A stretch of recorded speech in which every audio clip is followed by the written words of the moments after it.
Morning all of. Let start. Previous lecture मध्ये आपण काय शिकलो होतो? तर आपण एक नवीन पार्ट सुरू केला होता, personality and it's theory. Personality and it's theories मध्ये पर्सनॅलिटीची संकल्पना, पर्सनॅलिटीच्या डेफिनेशन, वैशिष्ट्ये, फॅक्टर जे पर्सनॅलिटीला इन्फ्लुएन्स करतात हे आपण कंप्लीट केलं होतं. त्याच्यामध्ये 2 फॅक्टर शिकलो होतं. पहिलं होतं हेरिडेटरी आणि दुसरं होतं एन्व्हायरमेंट. त्यानंतर different types of dimensions of personality काय काय, तर 4 टाइप्स आपण शिकलो होतो. ट्रेट्स होतं, मोटिवेशन होतं, टेम्परामेंट आणि कॅरेक्टर. हे खूप डीप लेवलला मी जाऊन तुम्हाला समजावलं होतं. त्यात जर कोणाला काही अडचण असेल, समजलं नसेल तर विचारा, त्यावर आधी आपण चर्चा करू. काही डाऊट्स आहेत का?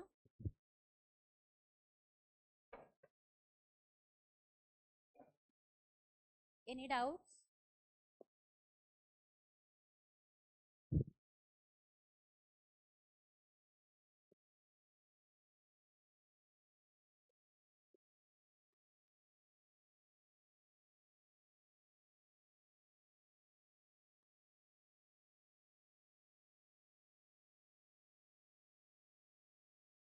Any doubts? No doubt. Good. चला, आज नवीन पार्ट आपल्याला शिकायचा आहे, approaches to the study of personality. लिहून घ्या. Approaches to the study of personality.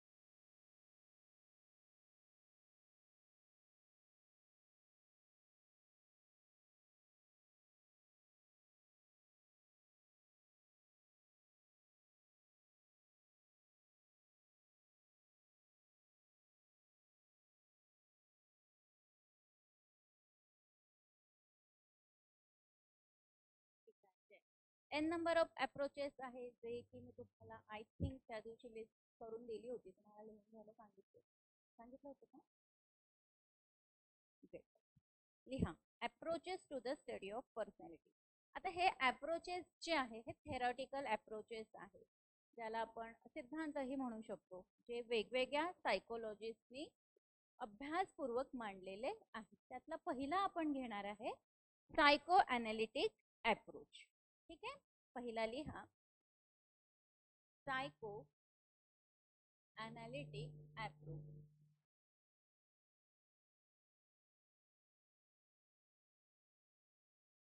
Saiko analytic approach.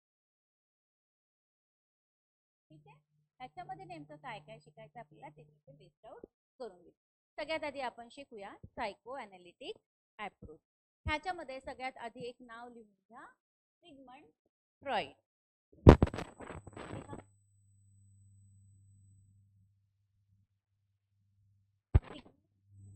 SIGMUD.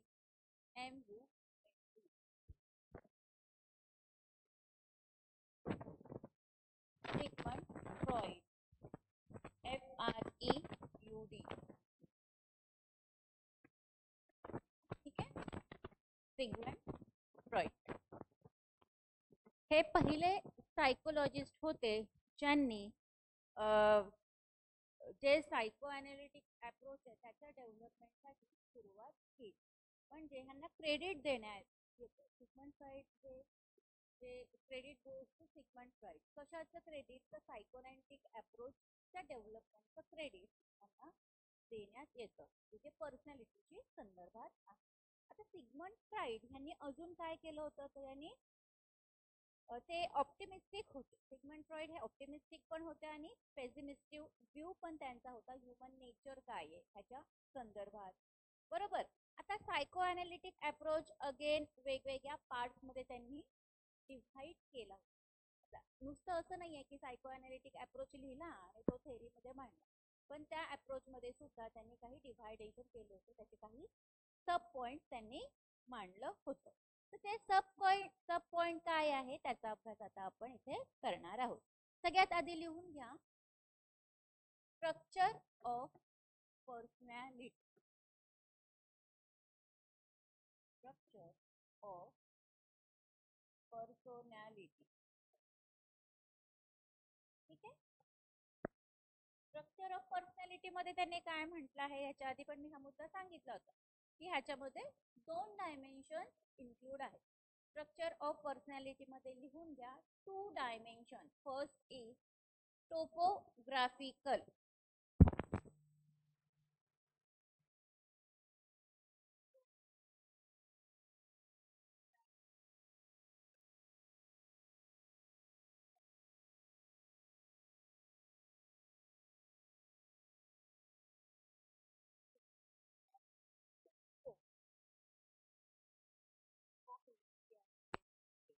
Topographical आणि dynamic.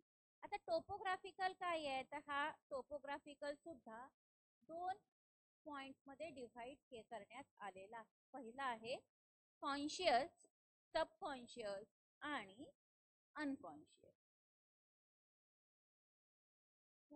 3 point. Topographical is further divided in two: conscious, subconscious, unconscious.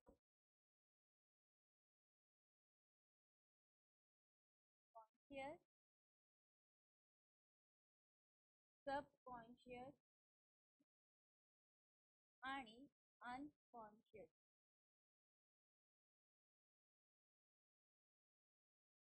ठीक आहे, असं लिहायचे बरं का. तिथे मी बुलेट पॉइंट सांगते किंवा लिहून घ्या म्हणतात ते अशा पद्धतीने लिहायचे. आता तुम्ही स्ट्रक्चर ऑफ पर्सनॅलिटीच्या खाली लिहिलं असं टोपोग्राफिकल, डायनामिक, पण त्या टोपोग्राफिकल मध्ये कॉन्शियस, सबकॉन्शियस आणि अनकॉन्शियस हे कळायला असतं का नाही.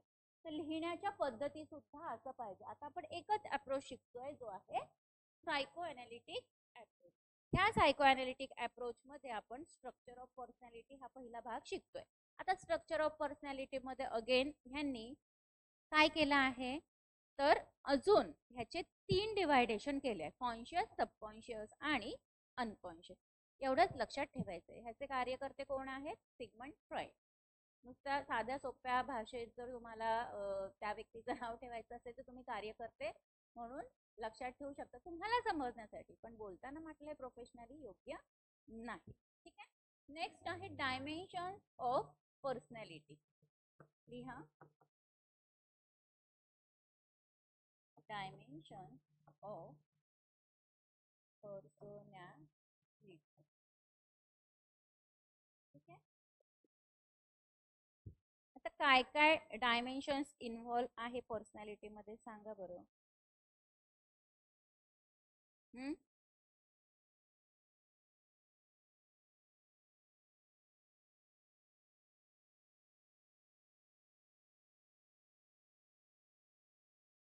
इथं काय म्हटलंय, ह्या डायमेन्शन्स ऑफ पर्सनॅलिटी मध्ये काय काय इन्व्हॉल्व आहे, तर असे डायमेन्शन्स पर्सनॅलिटीचे जे की इन्स्ट्रुमेंटल स्वरूपामध्ये आहे. पण का, कशामध्ये हे इन्स्ट्रुमेंटल स्वरूप आहे, तर रिझॉल्युशन करण्यासाठी. रिझॉल्युशन कशाचं करायचं आहे, तर जे काही मेंटल कॉन्फ्लिक्ट आहे, म्हणजे मनामध्ये किंवा मानसिक स्वरूपाचा जो संघर्ष सुरू आहे तो इथे आपल्याला नाहीसा करायचा आहे, तो इथं रिझॉल्व करायचा आहे, जे की इन्स्ट्रुमेंटल आहे. आणि ह्यातनं हे करण्यासाठी बेसिक इन्स्टिंक्ट ज्या आहेत त्या इथे उदयास येत आहे असं म्हटलेलं आहे. आता हे एजंट्स आहे ह्याचे किंवा इन्स्ट्रुमेंट आहे जे की त्याचं डिस्पोजल करतं. कशासाठी, तर जो काही टास्क, जे काही काम ठरवलेलं आहे ते काम कंप्लीट करण्यासाठी. आणि हे आहे त्याला म्हणतात इगो आणि सुपर इगो. ठीक आहे, लिहा इगो. आणि हे सर्व मी आधी ऑलरेडी प्रिव्हियस लेक्चर्स मध्ये हे डिटेल मध्ये शिकवलेलं आहे.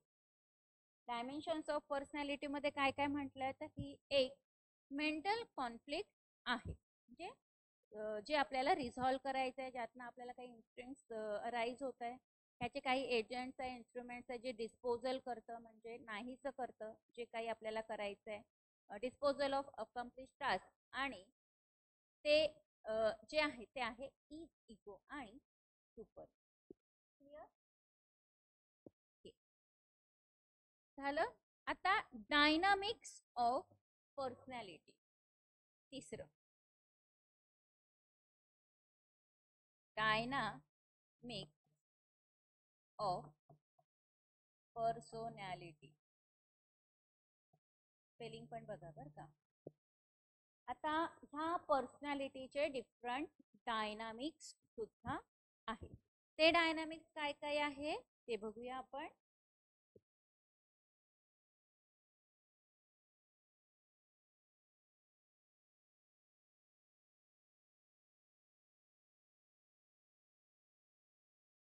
पहिलं लिहा, 3 आहेत.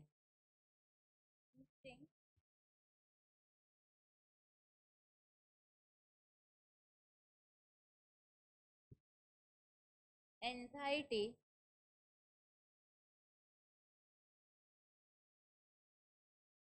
आणि मेंटल मेकॅनिझम लिहून घ्या. मेंटल मेकॅनिझम, ठीक आहे, 3 आहे.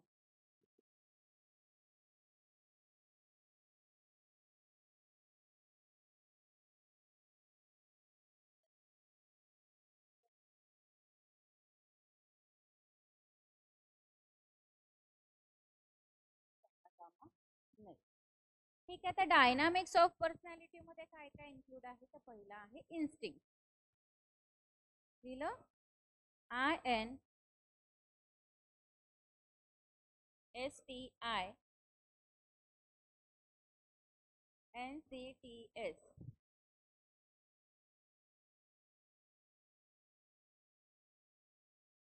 इन्स्टिंक्ट म्हणजे काय कळालंय ना. इंटरनल जे मोटिवेशन मिळतं आपल्याला ते, त्याला आपण लाईक अंतःप्रेरणा असंही म्हणू शकतो. अंतःप्रेरणा,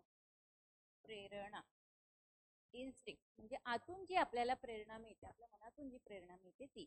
आता हे रेफर करतं इनेट बॉडीली एनर्जीला किंवा एक्सायटेशन जे आहे किंवा जी एनर्जी आहे आपली, आणि गाईड करतं आपल्या सगळ्या बिहेवियरला. जे आपल्याला आतून वाटतं ते आपण कृती करतो, आपलं बिहेवियर त्यानुसार असतं. आता इन्स्टिंक्ट्स मध्ये देखील 2 टाइप्स आहेत. पहिला आहे लाईफ इन्स्टिंक्ट, ज्याला आपण म्हणतो इरोज. त्याच्यामध्ये 2 टाइप्स, लाईफ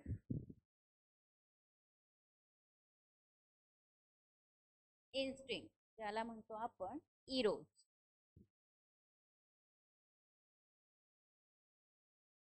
ठीक आहे, इरोज, EROS. ह्या संकल्पना परीक्षेमध्ये विचारू शकता म्हणून लक्षात ठेवा, म्हणून एवढं डेलिबरेटली मी तुम्हाला सांगते. Death instinct.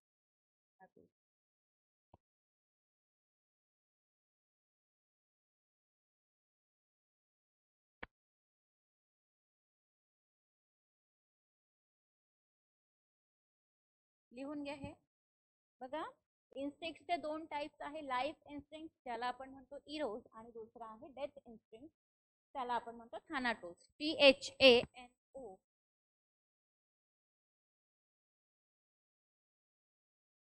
THANATOS. स्पेलिंग पण लिहा, थानाटोस. जे कधी कधी जरी शब्द लक्षात नाही राहिला, परीक्षेमध्ये जर प्रश्न आला तर ते उच्चार करताना पण आपल्याला एखादा कन्सेप्ट, संकल्पना आठवू शकतो. ठीक आहे, लिहून घ्या. जगणं आणि मरणं असंही असू शकतो, असं तिथं म्हणतो. नेक्स्ट आहे एन्झायटी, ची चिंता, काळजी. ठीक आहे. आता ही एन्झायटी आहे, तर ही एक अफेक्टिव्ह अनप्लेजंट स्टेट आहे, जी की वॉर्न करते, आपल्याला सूचना देते, ego of impending danger to that individual can adapt himself to the environment. एन्झायटीने काय होतंय, तर हे एक धोक्याचं सिग्नल आहे असं म्हणायला हरकत नाही. हे अफेक्टिव्ह आहे, हे प्रभावशाली आहे. अनप्लेजंट आहे, अनप्लेजंट म्हणजे न वाटणारी स्टेट आहे ती, जी की वॉर्न करते आपल्या इगोला. इगो कशाचा, तर जो इम्पेंडिंग डेंजर आहे, म्हणजे जे धोके आहे येणारे ते, जेणेकरून इंडिव्हिज्युअल हा तो धोका किंवा ते जे काही घडणार आहे ते अडॉप्ट करू शकेल स्वतःसाठी, त्या इन्व्हायरमेंटला धरून. एन्झायटी जी आहे ही रिअलिस्टिक, न्यूरोटिक किंवा मॉरल असते. Realistic, neurotic, moral. Realistic, neurotic आणि मॉरल अशी असते एन्झायटी. ठीक आहे. नेक्स्ट आहे मेंटल मेकॅनिझम.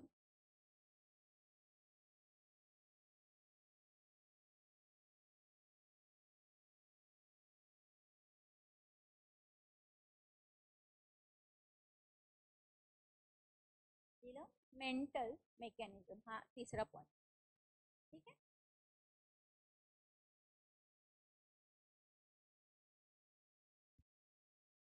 Mental mechanism.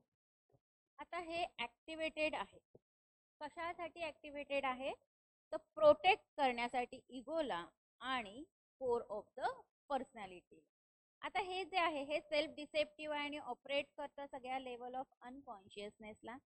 हे जे डिस्टॉर्ट आहे हे परसेप्शन आहे रियालिटीला धरून. म्हणूनच रिड्यूस करतं डिग्री ऑफ एन्झायटी.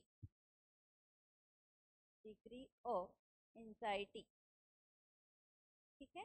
हे झालं मेंटल मेकॅनिझम. आता सायकोअनालिटिक अप्रोच मधला लास्ट पार्ट आहे डेव्हलपमेंट ऑफ पर्सनॅलिटी. हे आहे ना डायनामिक्स झालं. इथं आहे चौथं हे याचा पार्ट डेव्हलपमेंट ऑफ पर्सनॅलिटी. व्यक्तिमत्वाचा विकास. लिहा.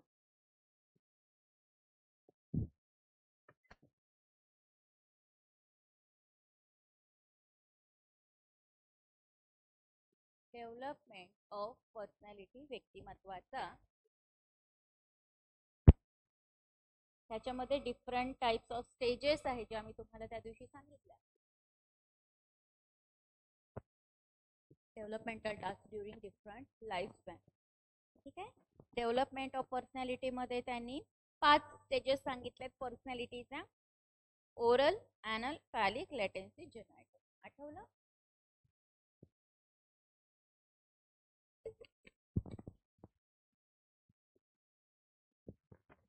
5 stages of development of personality इथे लिहिते. ओरल, ॲनल, लॅटेन्सी, जेनायटल आणि फेल. आता याचा क्रम लावा बरं. लावा बरं. आधी येते ओरल, ॲनल, फॅलिक. फॅलिक आहे तिसरे. ठीक आहे. लॅटेन्सी आहे चौथी आणि जेनायटल आहे 5वी. असा क्रम. आणि ह्या स्टेजेस मध्ये नेमकं काय आहे ते ऑलरेडी मी तुम्हाला टेक केलंय, समजावून सांगितलेलं. क्लिअर? समजलं का? आता बोर्डवरचं जर काही राहिलं असेल तर ते पटकन लिहून घ्या. काही नसेल समजलं तर ते विचार.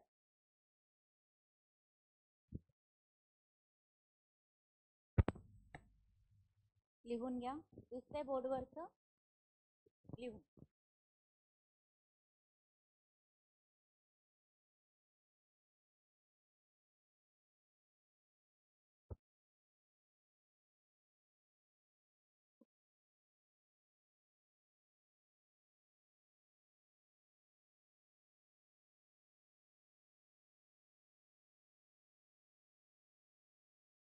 सगळं लिहून बघा. Approaches to the study of personality मधला पहिला अप्रोच आपण घेतला सायकोअनालिटिक अप्रोच. त्याचं नाव आहे सगळे कार्यकर्ते आहेत सिग्मंड फ्रॉइड. ह्याच्यामध्ये टोटल 4 भाग त्यांनी केले आहेत अप्रोचचे. पहिला आहे स्ट्रक्चर ऑफ पर्सनॅलिटी. दुसरा आहे डायमेन्शन्स ऑफ पर्सनॅलिटी. आता स्ट्रक्चर ऑफ पर्सनॅलिटी मध्ये टोपोग्राफिकल आणि डायनामिक आहे. त्यामध्ये पण टोपोग्राफिकल मध्ये सांगितलं सबकॉन्शियस, डायनामिक फक्त डायनामिक. नंतर सेकंड पार्ट आहे डायमेन्शन्स ऑफ पर्सनॅलिटी. ह्याच्यामध्ये इगो आणि सुपर इगो. नंतर डायमेन्शन्स ऑफ पर्सनॅलिटी. नंतर आपला पार्ट आहे डायनामिक्स ऑफ पर्सनॅलिटी. त्याच्यामध्ये इन्स्टिंक्ट, एन्झायटी आणि मेंटल मेकॅनिझम. इन्स्टिंक्ट मध्ये पण लाईफ इन्स्टिंक्ट, इरोज आणि डेथ इन्स्टिंक्ट छानाची. ठीक आहे. एन्झायटी ही रिअलिस्टिक, न्यूरोटिक आणि मोरल असते. मेंटल मेकॅनिझम मध्ये एवढंच. त्यानंतर चौथा पार्ट आहे development of personality.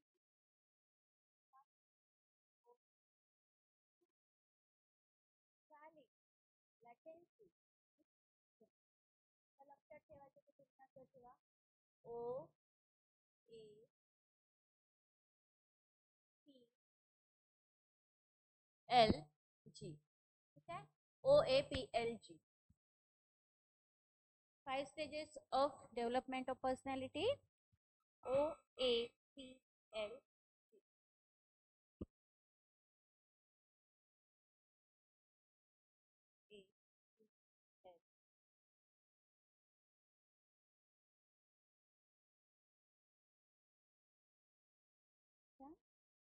New approach घ्यायचा. इथपर्यंत क्लिअर झालं. सगळं आपल्या व्यक्तिमत्वाशी आपल्याला काय वाटतं, आपलं बिहेवियर काय आहे, आपली चिंता, आपली काळजी त्याशी संदर्भित आहे. नाव ट्रेट अप्रोच. सेकंड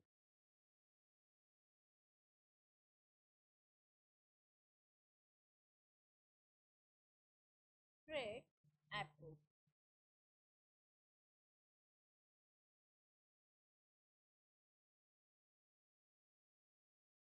ठीक आहे. TRAIT trait approach. APPROACH. Trait म्हणजे काय? सिंपल शब्द याच्या आधी पण सांगितलेलं आहे. ह्याच्यामध्ये विशेष लक्षणं असतात, ह्याच्यामध्ये आपला स्वभाव असतो, विशेषण असतं, स्वभावाची वैशिष्ट्ये असतात. ठीक आहे. त्याला आपण म्हणतो गुणविशेष, विशेषण, स्वभाव, वैशिष्ट्य हे सगळं त्यामध्ये येतं.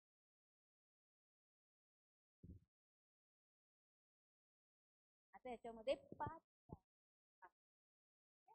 5 पॉइंट स्टार बनवते.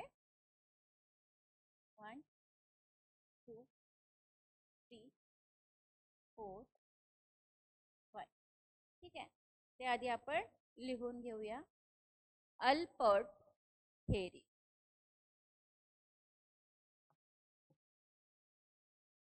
अल्पर्ट theory. Second, cardinal disposition.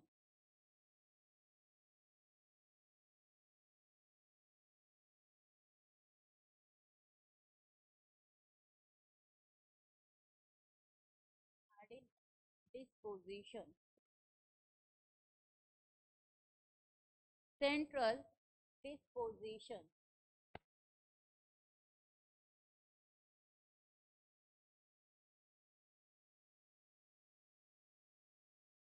Central disposition. चौथं, सेकंडरी ट्रेट.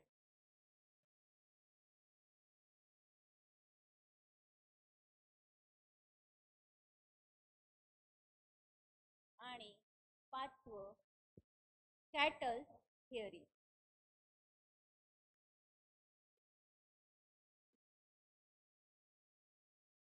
Cattle theory. हे लिहून घ्या. एक्सप्लेन कर.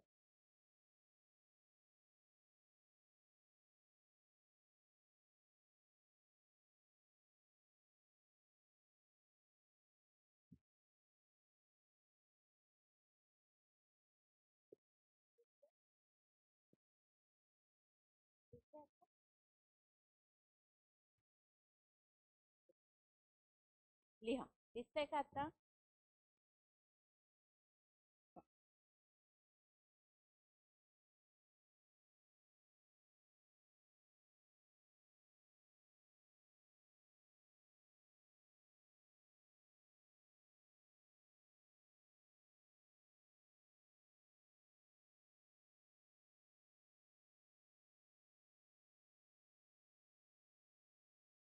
झालं की सांग.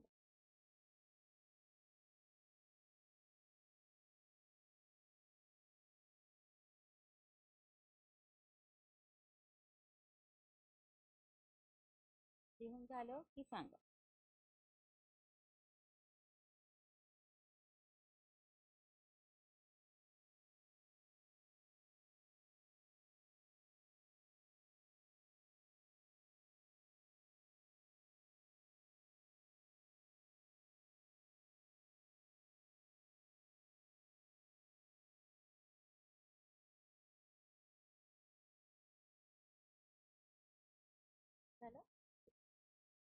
ट्रेट अप्रोच म्हणजे इथे व्यक्तीची विशेषणे स्वभाव वैशिष्ट्य आपण शिकत असतो. हा अप्रोच काय सांगण्याचा प्रयत्न करतो तर व्यक्तीची पर्सनॅलिटी कुठल्या बेसिसवर कोणत्या कॅरेक्टरिस्टिक्सवर डिपेंड आहे हे सांगतात. आता हा जो अप्रोच मांडलाय त्याचं नाव आहे अल्पोर्ट. लिहून घ्या. ट्रेट अप्रोचलाच अल्पोर्ट थेअरी सुद्धा म्हणतात. अल्पोर्ट अँड कॅटल हे दोन कंपोनंट्स आहेत ह्या ट्रेट अप्रोचचे, ह्या theory.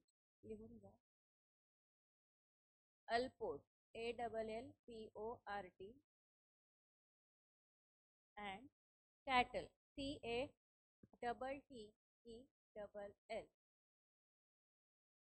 Allport cattle.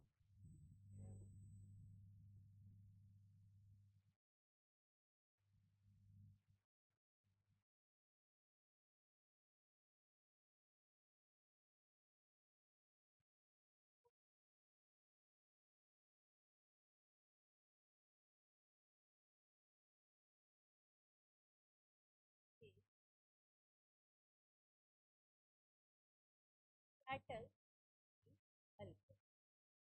These are the two propositions of this trait approach. आता पहिला जो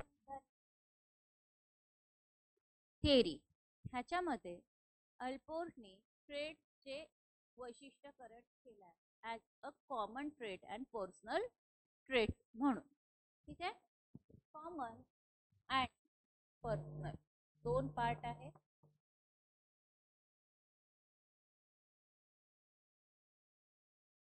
पर्सनल अल्पोर्ट थेअरीचे दोन पार्ट, कॉमन आणि personal.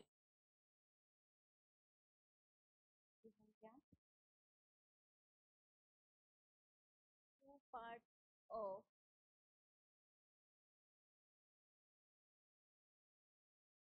or two characteristics of Allport theory. लिहा.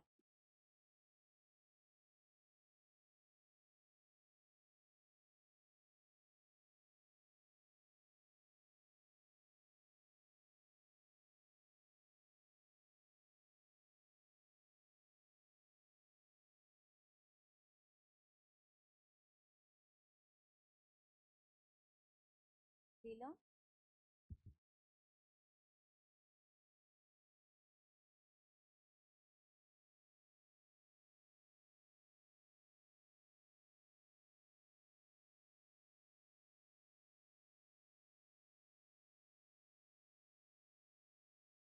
अल्पोर्टने जे वैशिष्ट्यकरण केलं आहे ट्रेड्सचं ते दोन पार्ट मध्ये केलं. एक तर पर्सनल आणि दुसरं कॉमन.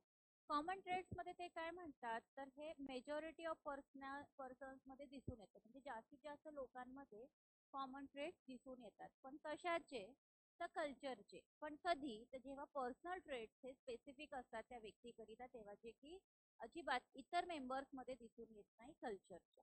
बघा परत एकदा सांगते.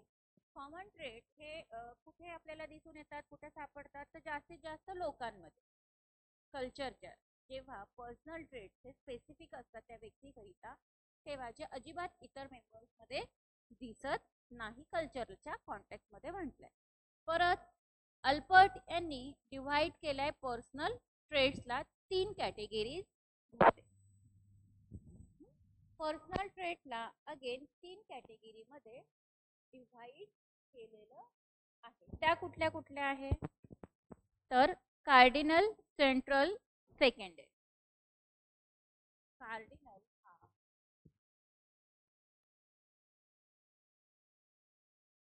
सेंट्रल हा आणि सेकंडरी. ठीक आहे. आज सेकंड पॉइंट करूया आपण याला. ए करा. ए बी म्हणजे हा जो ट्रेट अप्रोच आहे ह्याच्यामध्ये दोनच आहे, अल्पर्ट आहे आणि कॅटलच्या थेअरी. तर अल्पर्ट मध्ये त्यांनी दोन गोष्टी घेतल्या आहेत, कॉमन आणि पर्सनल. पण पर्सनल मध्ये त्यांनी अजून तीन पॉइंट घेतले आहे, कार्डिनल, सेंट्रल आणि सेकंड. नोट डाऊन करा.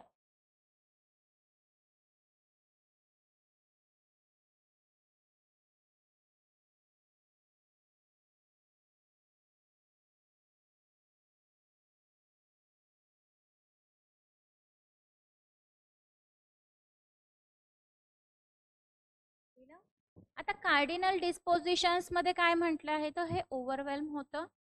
इन्फ्लुएन्स जो आहे बिहेवियर जे आहे व्यक्तीचं, त्या बिहेवियरवरचा इन्फ्लुएन्स आहे आणि मॅनिफेस्ट सुद्धा केलं जातात सगळ्या ॲक्टिव्हिटीजमध्ये व्यक्तीच्या. ह्याला म्हणतात कार्डिनल डिस्पोजिशन. सेंट्रल डिस्पोजिशन हा सेकंड पार्ट आहे. ह्याच्यामध्ये आपण एक सोशली ॲक्टिव्ह राहतो आणि फन लव्हिंग असतो, जे की सेंट्रल डिस्पोजिशनशी संबंधित असतं. म्हणजे एक सोशली आपण फार ॲक्टिव्ह आणि फंक्शनिंग असतो, फन लव्हिंग असतो, आपल्याला मजा मस्ती फार आवडते आणि ह्यालाच आपण सेंट्रल डिस्पोजिशन म्हणून रिगार्डेड हे असतात. नंतर आहे सेकंडरी ट्रेट. सेकंडरी ट्रेट, तर हे जे ट्रेट्स आहे, लाईक आपली हेअरस्टाईल, खाण्यापिण्याच्या सवयी, ह्या अतिशय प्रॉमिनंट स्वरूपात दिसून येण्यासारख्या असतात व्यक्तीमध्ये, परंतु हे अजिबात एक्सप्लेन करत नाही बेसिक नेचर काय आहे व्यक्तीचं त्याला. म्हणजे सेकंडरी ट्रेट्स मध्ये आपली हेअरस्टाईल काय आहे, आपल्या खाण्यापिण्याच्या पद्धती काय आहे, हे मॅटर करतं, जे अतिशय प्रॉमिनंट आहे व्यक्तीमध्ये. परंतु ह्याचा अर्थ असा नाही आहे की ते आपलं बेसिक नेचर जे आहे त्या व्यक्तीचं ते मात्र इथे एक्सप्लेन करू शकेल, असं अजिबात नाही. ठीक आहे. आता अल्पोर्ट थेअरीमध्ये 3 गोष्टी मी सांगितल्या, कार्डिनल, सेंट्रल आणि सेकंड. ओके. नाव Cattell's theory. Second theory, Cattell's theory.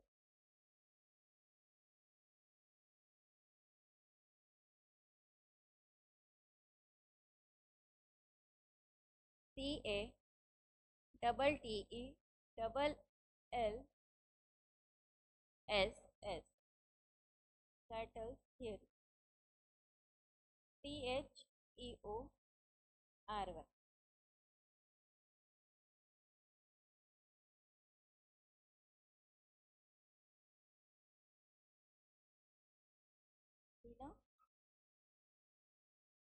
Cattell's theory.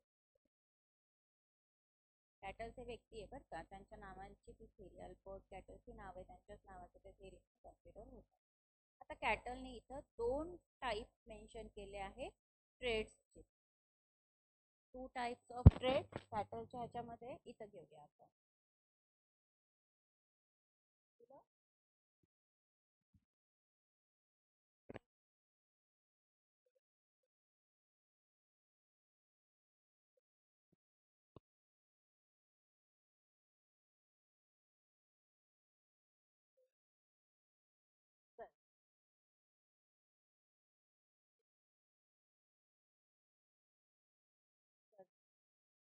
दोन टाईप ट्रेडचे केटल यांनी मांडलेले आहे.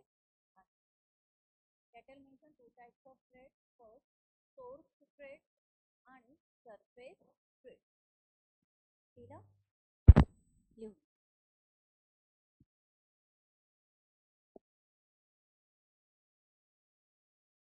ठीक आहे. आता सोर्स जो आहे, साधन SOURC, सोर्स मध्ये काय म्हणतंय, ते यांनी पर्सनॅलिटीला अंडरलाईन केलंय, जे की अजिबात रिफ्लेक्ट करत नाही डे टू डे इंटरॅक्शन मध्ये व्यक्ती.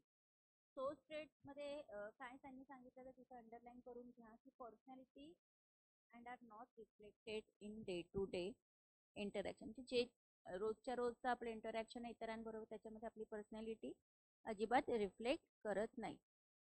ते ऑब्झर्वेबल आहे फक्त आणि फक्त केव्हा, तर जेव्हा ते प्रयत्न करतात स्वतःला ऑर्गनाइज करण्याचा सरफेस ट्रेट्स मध्ये. ठीक आहे. फॉर एक्झाम्पल, अनसेल्फिशनेस, अस्वार्थीपणा, humour can be group together, friendliness, source of trait आहे ते. सरफेस ट्रेट हे ऑब्झर्वेबल कॅरेक्टरिस्टिक्स आहे व्यक्ती. क्लिअर? परत सांगू. कॅटल्स थेअरीमध्ये 2 टाईप मेन्शन केलेले आहे व्यक्तीच्या स्वभावाचे, व्यक्तीच्या गुणविशेषाचे. त्यातला पहिला आहे सोर्स ट्रेट आणि दुसरा आहे सरफेस ट्रेट. सोर्स ट्रेट मध्ये काय म्हटलं आहे, तिथे अंडरलाईन केलं आहे की व्यक्तिमत्व जे अजिबात रिफ्लेक्ट करत नाही डे टू डे इंटरॅक्शन मध्ये, आणि ते ऑब्झर्वेबल सुद्धा असतात फक्त आणि फक्त कधी, तर जेव्हा ते सरफेस ट्रेट जो आहे त्याला ऑर्गनाइज जेव्हा करण्याचा प्रयत्न करतात तेव्हा ते ऑब्झर्वेबल असतात, म्हणजे निरीक्षण करण्यासारखे असतात. फॉर एक्झाम्पल अनसेल्फिशनेस, अस्वार्थीपणा, ह्युमर, हे ग्रुप केले जाऊ शकतात एकत्रितपणे. फ्रेंडलीनेसला, ज्याला आपण सोल ट्रेट म्हणतो. आता सरफेस ट्रेट जो आहे हा ऑब्झर्वेबल आहे, दिसून येणारा किंवा निरीक्षण करण्यासारखं वैशिष्ट्य आहे त्या व्यक्ती. दोन अप्रोच इथे आपले इथपर्यंत तुम्हाला काही अडचण आहे? हे लिहून घेतलंय का सगळ्यांनी? नसेल लिहिलं लिहून, कारण आपण आता जम्प करतो आहे तिसऱ्या अप्रोच वर, ज्याचं नाव आहे constitutional approach.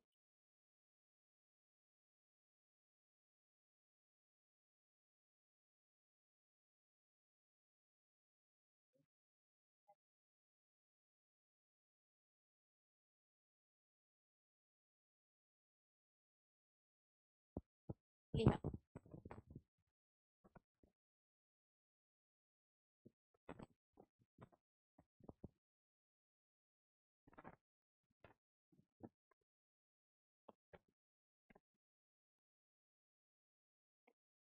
CONSTITUTIONAL, Constitutional Approach. APPROACH.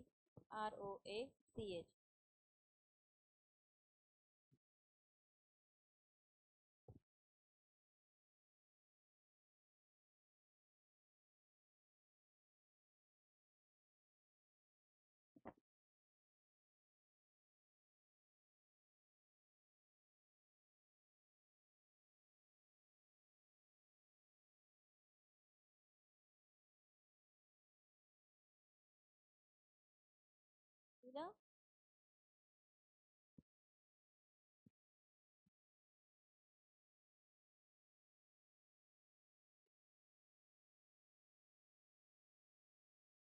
CON. इथे एक आपल्याला चार्ट बनवायचा.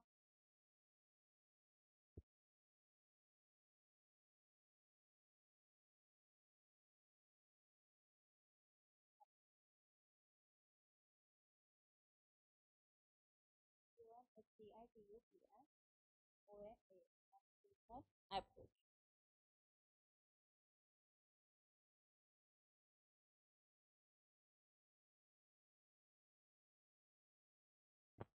स्टार्ट करायचं आपल्याला.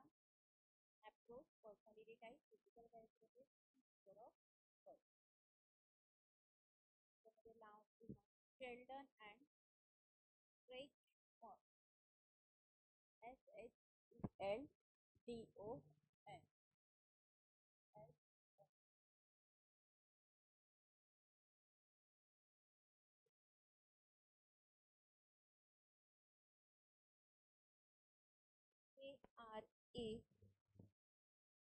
KRATSCH.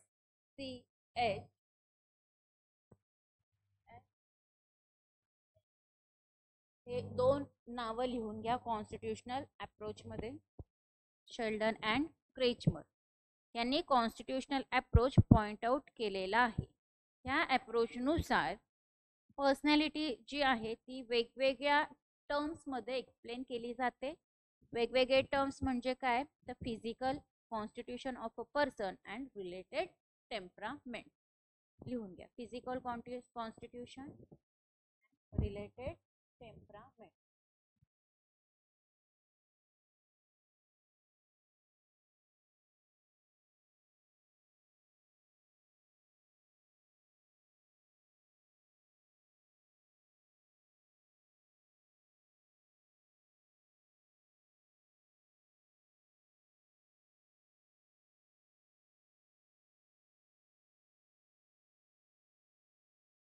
चार्ट बनवायचा आहे आपल्याला अप्रोच ऑफ शेल्डन अँड क्रेचमरचा. तो पहिला त्यामध्ये आपल्याला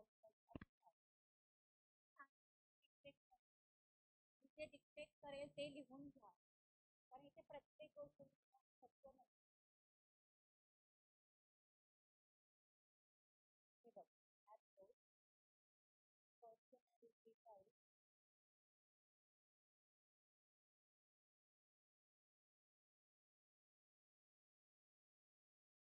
फिजिकल कॅरेक्टरिस्टिक,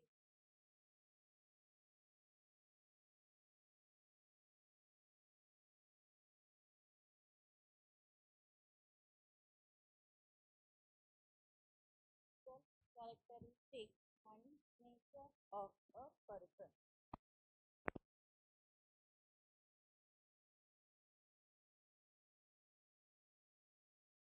असं 4 भाग आपल्याला करायचे. Nature of a person. Approach मध्ये लिहा शेल्डन अप्रोच. पहिले लिहा शेल्डन अप्रोच. आपण पहिला कंप्लीट करू. ठीक आहे, असं लिहायचं. Okay, clear. Personality type endomorphic, mesomorphy आणि एक्टोमॉर्फिक. एंडोमॉर्फिक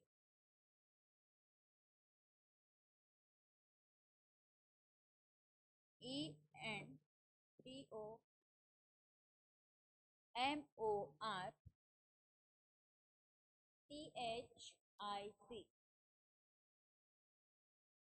ठीक आहे, त्याच्यामध्ये काय काय मेझोमॉर्फी MESOMORPHY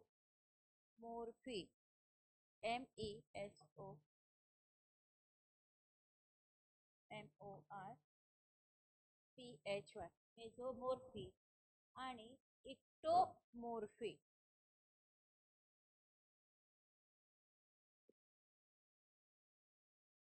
ECTOMORPHY.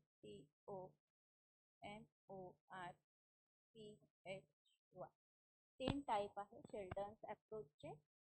पहिला आहे एंडोमॉर्फिक, दुसरा आहे मेझोमॉर्फी आणि तिसरा आहे एक्टोमॉर्फी. ठीक आहे, आता एंडोमॉर्फिक मध्ये पर्सनॅलिटीचे वैशिष्ट्य काय आहे तर fatty, rounded and short heighted. Fatty, rounded and short heighted. त्यामध्ये काय सांगितलंय त्यांनी की फॅटी म्हणजे लठ्ठ असणारा, गोल स्वरूपाचे व्यक्तिमत्व म्हणजे शरीर, आणि हाईट जी आहे ती कमी आहे, शॉर्ट हाईट. ठीक आहे, आणि हॅपी, गो लकी, सोशल असतात लोक, हॅपी असतात.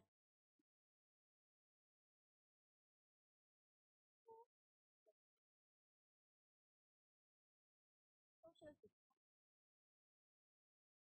कळालं का? एंडोमॉर्फिक म्हणजे कशा प्रकारचे लोक, हे पर्सनॅलिटीचा टाईप आहे ज्याला आपण म्हणतो एंडोमॉर्फिक. त्याच्यात शरीरारिक वैशिष्ट्य काय असतात तर अशी ही लोक लठ्ठ असतात ज्याला म्हटलं फॅटी. राउंडेड, त्यांचं व्यक्तिमत्व हे गोल स्वरूपाचं किंवा चेहरा गोल स्वरूपाचा असू शकतो, आणि शॉर्ट हाईटेड सुद्धा हाईट कमी असते. आता ह्या व्यक्तीचा स्वभाव कसा असतो तर हे एकदम आनंदित असतात, लकी, बाय लक जे होईल ते असं त्यांचा विश्वास असतो, आणि ते फार सामाजिक सुद्धा असतात, म्हणजे लोकांमध्ये मिसळणं वगैरे त्यांना आवडतं. हे झालं एंडोमॉर्फिक. हे मी का लिहून देता एवढ्या शब्द, कारण हा संकल्पना परीक्षेच्या दृष्टीने अतिशय महत्वाच्या आहे. आता मेसोमॉर्फी मध्ये वेल बिल्ड बॉडी, वेल बिल्ड बॉडी, मस्क्युलर सगळं सुरू असतं ह्याच्यामध्ये.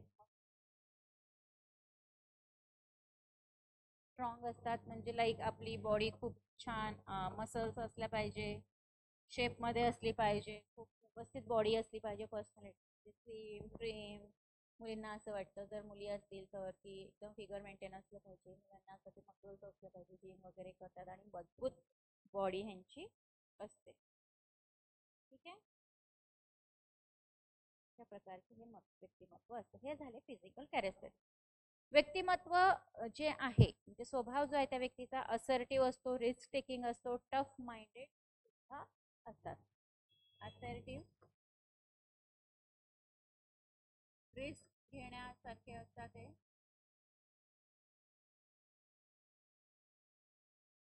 असर्टिव्ह स्वरूप असतं व्यक्तीचं, रिस्क ते लोक घेतात आयुष्यामध्ये, आणि टफ माइंडेड सुद्धा असतात. Tough mind.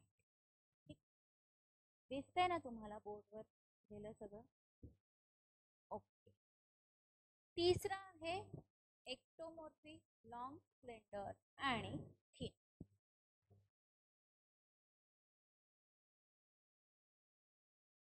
लॉंग म्हणजे उंच, स्लेंडर तर पातळ आणि स्लिम. हे आहे त्यांच्या व्यक्तिमत्वाचे वैशिष्ट्य. ही लोक कशी असतात? सॉलिट्यूड, लविंग, काय,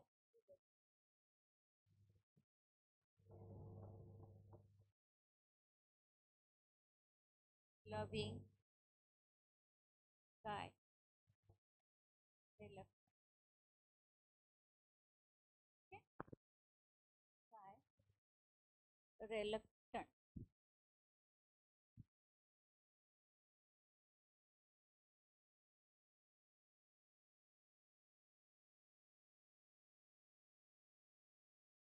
SOLITUD.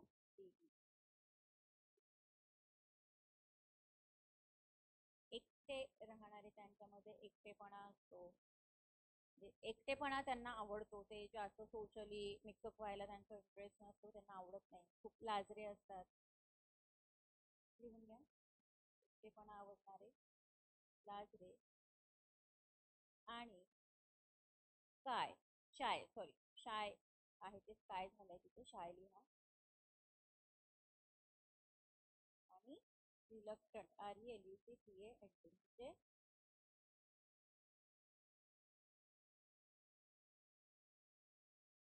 नाराज स्वरूपातले, लाईक सिरियस स्वरूपातले, ज्याला आपण म्हणतो असे.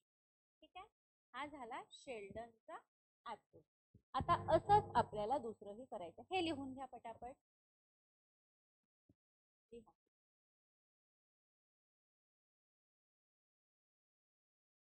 लिहून झालं की सांगा पटकन लिहा.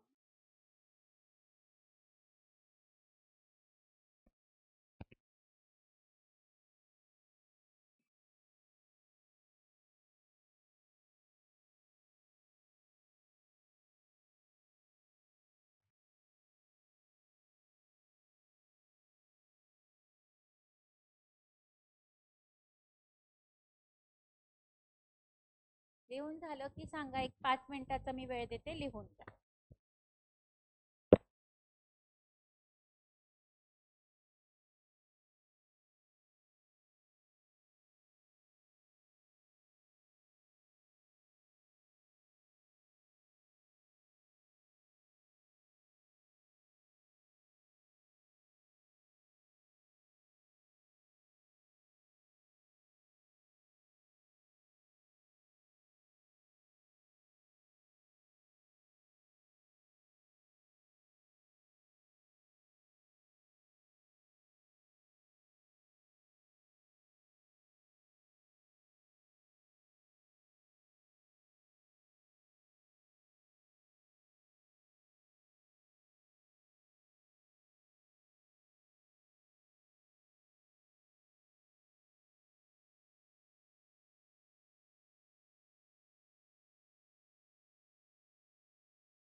अप्रोच एकदम लक्षात ठेवा. शेल्डर आणि क्रेचमर दोन नावं आहेत. त्यांनी फिजिकल कॉन्स्टिट्यूशन आणि टेम्परामेंट ह्या दोन गोष्टींवर फोकस केलाय व्यक्तीच्या व्यक्तिमत्वाला धरून. Approach, personality type, physical characteristics आणि नेचर ऑफ पर्सन हे त्याचे 4 पार्ट त्यांनी सांगितले. त्याच्यावर त्यांनी कॉन्सन्ट्रेट केलेलं आहे. ठीक आहे. आता शेल्डनचा जो अप्रोच आहे त्याच्यामध्ये त्यांनी डिफरंट टाइप्स ऑफ पर्सनॅलिटी सांगितल्या. There are 3 types of personalities. First is endomorphic. त्या इंडोमॉर्फिकचं फिजिकल कॅरेक्टरिस्टिक्स काय आहे? फॅटी, राउंडेड आणि शॉर्ट हाइटेड. आणि नेचर ऑफ पर्सन आहे हॅपी, गो लकी, सोशल. दुसरं आहे मेझोमॉर्फी. हे वेल बिल्ड बॉडी असतं, मस्क्युलर, स्ट्रॉंग वगैरे, म्हणजे एकदम वेल मेंटेन बॉडी यांची असते. आणि त्यांचं नेचर ऑफ पर्सन असतं असर्टिव्ह, रिस्क टेकिंग आणि टफ माइंडेड ते लोक असतात. एक्टोमॉर्फी मध्ये काय सांगितलं तर हे उंच असतात, स्लेंडर असतात, स्लिम वगैरे असतात, सॉलिटेटिव्ह असतात, लव्हिंग असतात आणि स्काय रिलेक्टंट सुद्धा असतात. That's it. इतकं तुमचं लिहून झालंय. आता आपल्याला घ्यायचंय दुसरा पार्ट, कॉन्स्टिट्यूशनल अप्रोचचा दुसरा पार्ट, जो क्रेचमर म्हणून दिलेला आहे. क्रेचमर परत तसाच चार्ट करायचा आपल्याला. सेम चार्ट बनवायचे, सेम लिहायचे, फक्त नाव बदलणार आहे. ठीक आहे.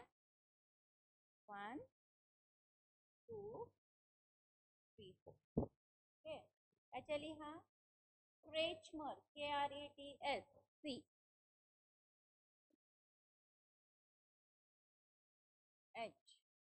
CHMER, क्रेचमर approach. ठीक आहे. या क्रेचमर अप्रोच मध्ये आपल्याला 4 टाइप घ्यायचे.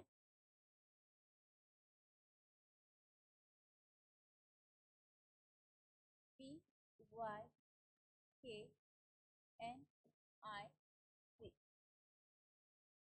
एस्थेनिक,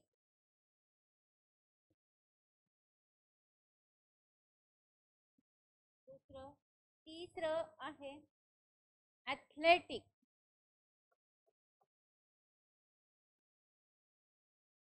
आणि चौथं आहे plastic.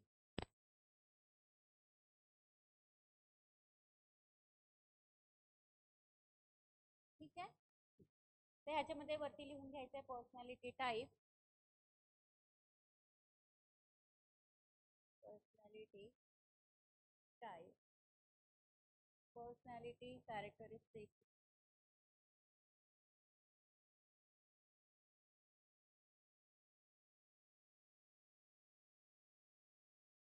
Nature of person, nature of person. ठीक आहे. अगेन हेच दिलेलं आहे. ह्याच्यामध्ये पण 4 गोष्टी त्यांनी दिलेल्या, मागच्या ह्याच्यामध्ये होत्या 3. ठीक आहे. असं करून घ्यायचं.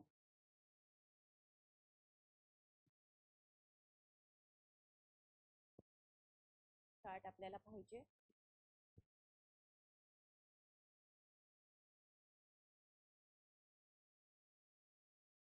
दिलं तर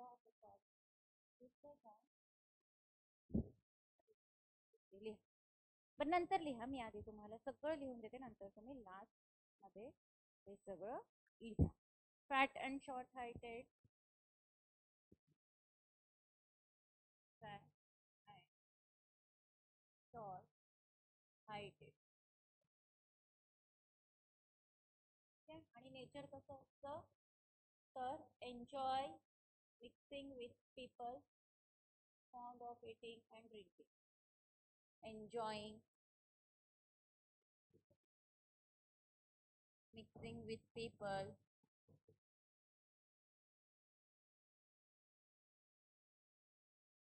drinking, eating, ड्रिंकिंग, इटिंग सगळं यांच्यात. यांचं व्यक्तिमत्व कसं असतं, हे लठ्ठ असतात आणि ह्यांची हाईट फार छोटी असते, कमी असते. पण त्याचं नेचर कसं असतं तर ते प्रत्येक गोष्ट एन्जॉय करतात, वेगवेगळ्या लोकांबरोबर ते मिक्सअप होतात, नेहमी खाण्यासाठी तयार असतात, वेगवेगळे फूडी, लाईक फूडी आपण याला असं म्हणू शकतो. आणि फूड खाणं पिणं हे त्यांना फार आवडतं. ठीक आहे. ॲस्थेनिक मध्ये काय असतं, टॉल, थीन अंडर डेव्हलप.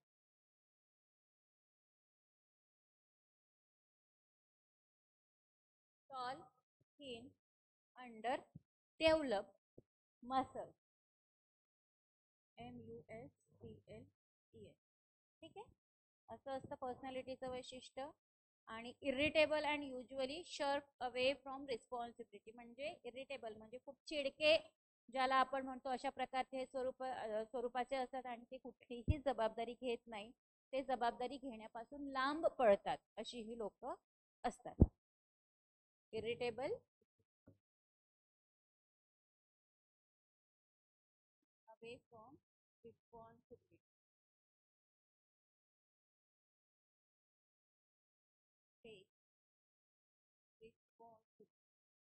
कोणतीही जबाबदारी ते स्वतःवर घेत नाही, ते खूप असे चिडचिडे इरिटेबल असतात. ठीक आहे. किंवा त्यांच्यामुळे लोक इरिटेट होतील, असं ही असू शकतं. नंतर आहे ॲथलेटिक. ॲथलेटिक म्हणजे well develop muscle and physics.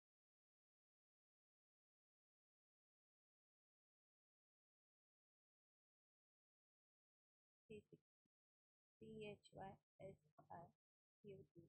ते खूप चांगल्या पद्धतीनं त्यांच्या मसल्सची डेव्हलपमेंट झालेली असतात आणि त्यांचं शरीर सुद्धा खूप चांगलं डेव्हलप झालेलं असतं. याला म्हणतात ॲथलेटिक. लाईक स्पोर्ट्समधली लोक म्हणायला हरकत नाही. बॅलन्स टेम्परामेंट यांचं असतं आणि ॲडजस्टिंग in nature.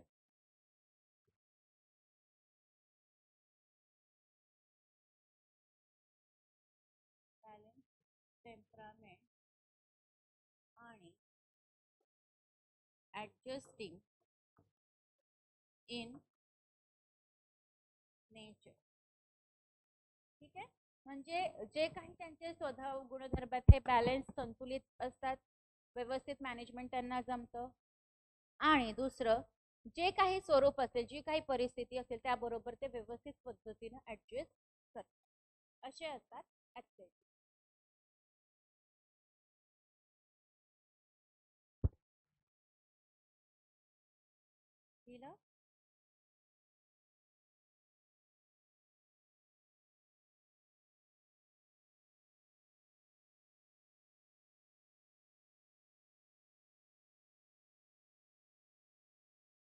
Abnormal and unproportionate body. Dysplastic मध्ये लिहा ॲबनॉर्मल ABNORMAL किंवा अनप्रपोर्शनेट UNPROPORTIONATE.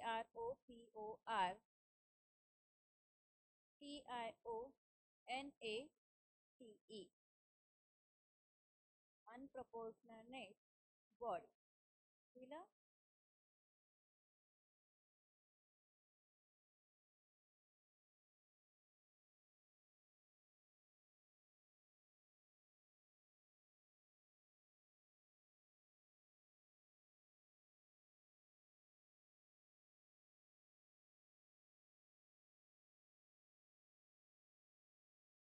त्याच्यामध्ये नेचर ऑफ पर्सन कसं असतं, इम्बॅलन्स बिहेवियर असतं, कारण ह्याच्यातनंच कळून येतं की त्यांचं बिहेवियर कसं असेल. आता पटकन लिहून घ्या बरं का. Imbalance behaviour. Dysplastic personality type मध्ये पर्सनॅलिटीचे वैशिष्ट्य आहे की ते असामान्य असतात आणि अनप्रपोर्शनेट असतात त्यांची बॉडी. त्याच्यामुळे काय होतं, त्यांचं जे नेचर आहे त्या व्यक्तीचं ते इम्बॅलन्स, असंतुलित त्यांचं वर्तन असतं. लिहून झालं की सांग.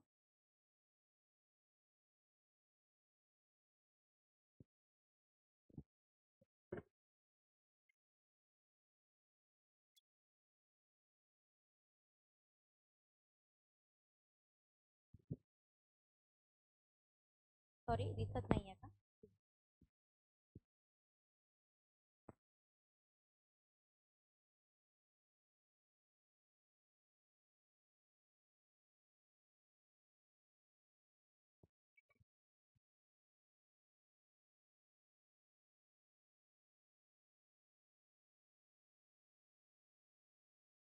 लिहून लिहा. क्रेचर अप्रोचनी म्हणजे हा जो कॉन्स्टिट्युशनल अप्रोच आहे त्याच्यामध्ये दोन लोक आहेत. एक आहे क्रेचर आणि दुसरा आहे शेल्डन. तर शेल्डनचं प्रिव्हियस याच्यामध्ये आपण शिकलो. क्रेचर मध्ये काय, त्यांनी पर्सनॅलिटीचे 4 टाईप. पहिला आहे पिकनिक, दुसरा आहे ॲस्थेनिक, तिसरा आहे ॲथलेटिक आणि चौथा आहे डिस्प्लास्टिक. पिकनिक मध्ये पहिल्या टाईप मध्ये काय म्हणतात, ह्यांचे शरीराचे वैशिष्ट्य जास्त लठ्ठ असतात, यांची हाईट कमी असतात, त्यांचं व्यक्तित्व नेचर ते प्रत्येक गोष्ट प्रत्येक मुवमेंट एन्जॉय करतात, लोकांबरोबर मिक्सअप होतात, खाणं पिणं त्यांची जी आवड असते. हे झालं पिकनिक. ॲस्थेनिक मध्ये काय म्हटलंय, तर ह्यांची पर्सनॅलिटी, शरीर जे आहे उंच शरीराचे असतात, पातळ असतात, अंडर डेव्हलप मसल्स सुद्धा, म्हणजे ज्याला लाईक खूपच सडपातळ ज्याला आपण म्हणतो, ज्याला पोषण मिळत नाही अशा प्रत्येक पद्धतीचं ते म्हटलं. अंडर डेव्हलप मसल्स ते तयार होतात. त्यांचं नेचर ऑफ पर्सन काय, तर ते इरिटेबल आहे, लोकांना फार राग आणतात ते, आणि ते जबाबदाऱ्या घेण्यापासून फार लांब पळतात. ॲथलेटिक मध्ये काय म्हटलं आहे, वेल डेव्हलप मसल्स आणि फिजिक्स आहे. बॅलन्स टेम्परामेंट, यांचा जो स्वभाव गुणधर्म आहे एकदम संतुलित आहे, ते कुठल्याही स्वरूपामध्ये ऍडजस्ट करू शकतात. डिस्प्लास्टिक मध्ये काय आहे, तर हे ॲबनॉर्मल आणि अनप्रपोर्शनेट बॉडी यांची असते. लिहा. सो हे ह्याच्या आधीच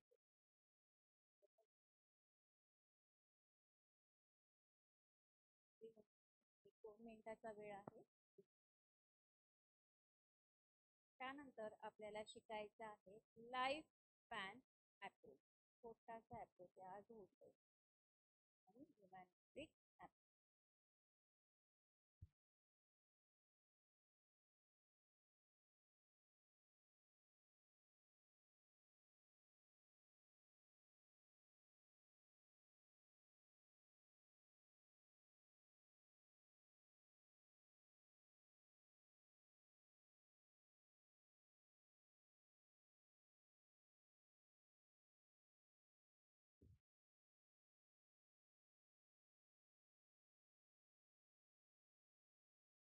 झालं.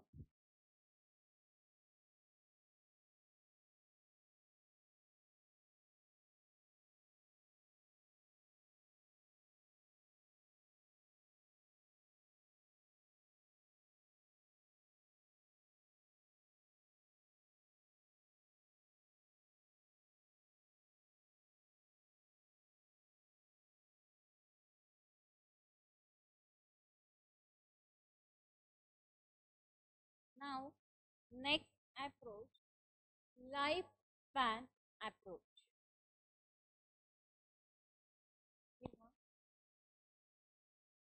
Life span approach.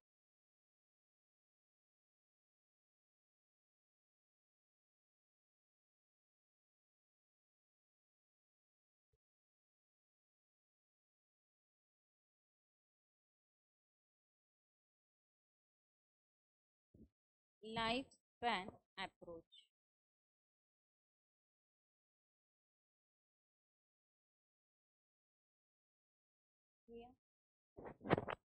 ह्या अप्रोच मध्ये सांगू, एक्सप्लेन करू? बरं ठीक, 2 मिनिटं ब्रेक.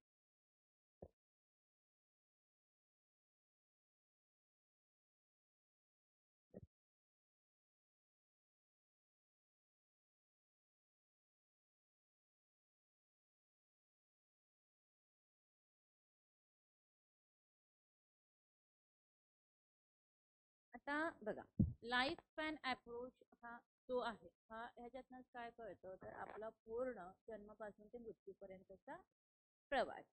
आता ह्या अप्रोच मध्ये पर्सनॅलिटीला वेगवेगळ्या चेंजेस ऑफ बिहेवियर मध्ये वेगवेगळ्या टर्म्स मध्ये एक्सप्लेन केलेलं आहे. तर दिस अप्रोच एक्सप्लेन्स पर्सनॅलिटी, व्यक्तिमत्व मांडण्याचा प्रयत्न ह्या अप्रोचद्वारे झालेला आहे. इन टर्म्स ऑफ वॉट, जे काही बदल व्यक्तीच्या वर्तनामध्ये होत आहेत त्या टर्म्स मध्ये इथे पर्सनॅलिटी एक्सप्लेन केली जाते, जे की थ्रू आउट लाईफ आपण कन्सिडर करू शकतो. आता जी पर्सनॅलिटी आहे ती एक्सप्लेन करते in terms of solutions to problem. ज्या काही आयुष्यामध्ये समस्या येत आहेत त्या समस्यांचं सोल्युशन काढणं आणि जे सोल्युशन्स टू प्रॉब्लेम जेव्हा अराईज होतो ड्युरिंग द टर्निंग पॉइंट्स और crisis period at each of the 8 stages in which life has been divided. म्हणजे काय म्हटलं आहे की पर्सनॅलिटी एक्सप्लेन केली जाते, पण कुठल्या टर्म्समध्ये? तर जेव्हा समस्यांना सोल्युशन्स काढायचे असतात, तेव्हा जेव्हा काही टर्निंग पॉइंट्स येऊ घातलेले असतात किंवा क्रायसिसचा पिरियड आयुष्यामध्ये येतो, तेव्हा आपल्याला त्या समस्येचं सोल्युशन काढायचं असतं ॲट ईच स्टेज. म्हणजे ज्या काही एरिक एरिक्सननी 8 स्टेजेस मांडलेल्या आहेत, त्या 8ही स्टेजेसमध्ये आपल्याला त्या समस्येचं सोल्युशन काढायचं असतं.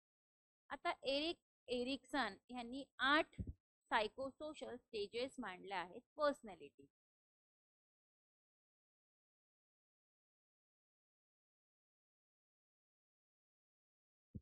ठीक आहे,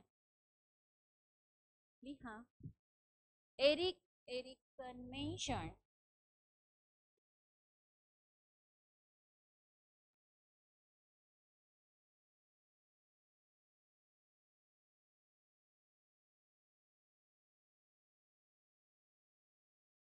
eight stages. First, infancy,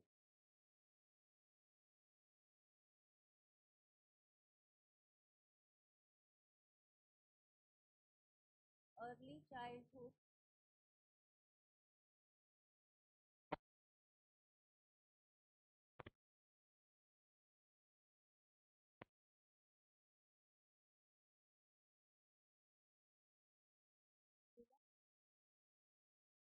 play school stage,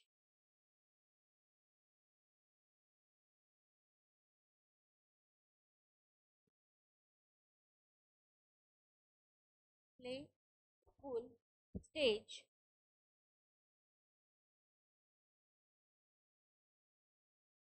adolescence,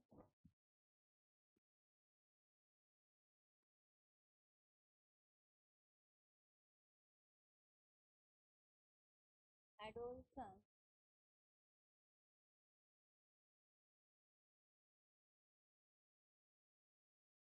early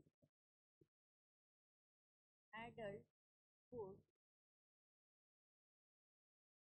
middle adulthood. ठीक आहे, 6 झाल्या. हे सगळ्या मी ऑलरेडी तुम्हाला शिकवलेल्या आहेत. ठीक आहे. Maturity, MATURIT.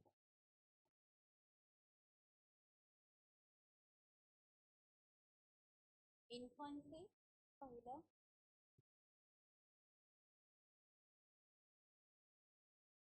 Infancy, early childhood, play school age, adolescence, early adulthood, middle adulthood and maturity. 7च दिलेल्या.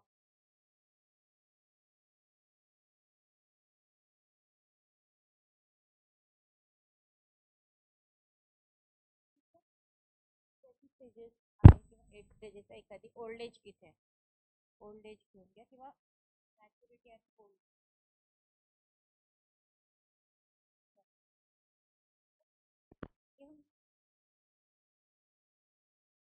घेऊन घ्या पटकन.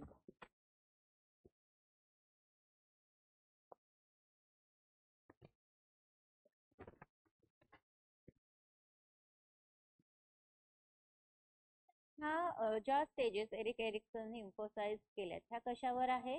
तो होलिझम आहे याच्यावर, एन्व्हायरमेंटलिझम आणि चेंजेबिलिटी ह्युमन नेचर मध्ये.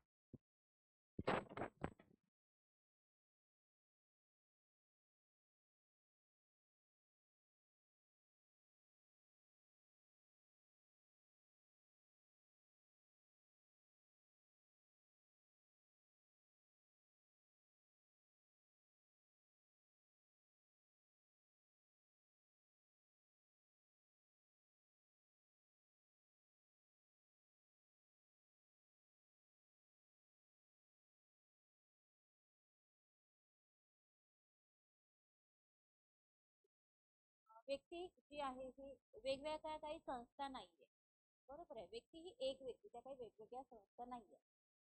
आणि जे आपलं शरीर आहे हे पूर्ण एक कार्यकारी सिस्टीम आहे, जे प्रतिपादन करू शकतं. त्याचं तत्व म्हणजे होलिइझम. ठीक आहे, होलिइझम म्हणजे संपूर्णपणा. ठीक आहे. इन्व्हायरमेंटलिझम म्हणजे जे काही व्यक्तीच्या व्यक्तिमत्व घडत असतं त्याला जे काही इन्व्हायरमेंट चालूचे आहे ते. आणि चेंजेबिलिटी म्हणजे जे काही बदल घडतो आहे तो बदल. पण हा कशामध्ये, तर ह्युमन नेचरमध्ये. तो स्ट्रेस आउट करतो डेव्हलपमेंट ऑफ इगोला ह्या थेरी. तीन गोष्टी लिहून घ्या आगे, हे तर लिहूनच घ्या, पण अजून ट्रायंगल मध्ये तीन गोष्टी लिहा. होलिइझम, environmentalism,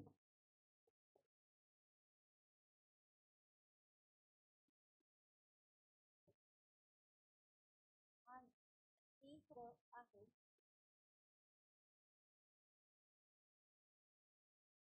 चेंजेबिलिटी. HANGILI.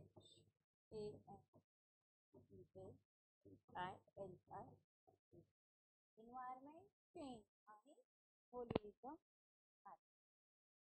हा आहे लाईफ स्पॅन. म्हणजे बघा, हा अप्रोच काय एक्सप्लेन करतो, तर पर्सनॅलिटीला. कुठल्या टर्म मध्ये, तर बदलाच्या टर्म मध्ये. बदल कशामध्ये अपेक्षित आहे, त्या व्यक्तीच्या वर्तनामध्ये जो काही थ्रू आउट लाईफ दिसून येतो. Birth to death. आता पर्सनॅलिटी एक्सप्लेन करतो कुठल्या टर्म्स मध्ये, तर सोल्युशनच्या टर्म मध्ये. आता सोल्युशन कशाला, तर ज्या काही समस्या उद्भवल्या होल लाईफ मध्ये त्याला, म्हणजे ड्युरिंग टर्निंग पॉइंट असेल आयुष्याचे त्यावेळी, किंवा क्रायसिसचा पिरियड असेल त्यावेळी, प्रत्येक each of the 8 stages in which has life has been divided. म्हणजे ज्या 8 स्टेजेस मी बोर्ड लिहिले त्याच्यामध्ये आपलं आयुष्य विभागल्या गेलेलं आहे. आता एरिक एरिक्सननी ज्या 8 सायकोसोशल स्टेजेस मेन्शन केलेल्या आहे पर्सनॅलिटीच्या, त्यातली आहे इन्फन्सी म्हणजे जन्म, मग लहानपण, शाळेत जाण्याचं एज, ॲडोल्सन टीनेज एज, त्यामध्ये अर्ली ॲडल्टहूड प्रौढत्व ज्याला आपण म्हणतो सुरुवातीचं ते, मिडल ॲडल्टहूड, आणि ओल्ड एज. आता मॅच्युरिटी जी आहे एरिक एरिक्सनने एम्फसाइज केली आहे, ती मॅच्युरिटी कशावर बघितली आहे, तर होलिइझमवर. म्हणजे संपूर्ण शरीराचं इथे कॉन्टॅक्ट घेतलेला आहे. एन्व्हायरमेंटलिझम आणि चेंजेबिलिटी सुद्धा आहे ह्युमन नेचर मधली. त्यांनी स्ट्रेस आउट केलं, त्यांनी विशेष भर कशावर दिला आहे, तर development of ego in this head. ठीक आहे, डेव्हलपमेंट ऑफ इगो.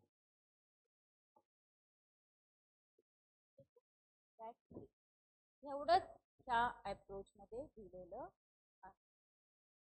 झालं. आता लास्ट अप्रोच आहे ह्युमॅनिस्टिक अप्रोच. संपलं की उद्या आपण नवीन टॉपिक सुरू करू, थेअरीज ऑफ पर्सन.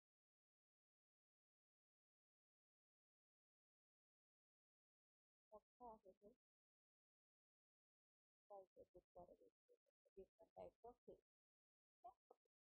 लास्टली हा ह्युमॅनिस्टिक अप्रोच.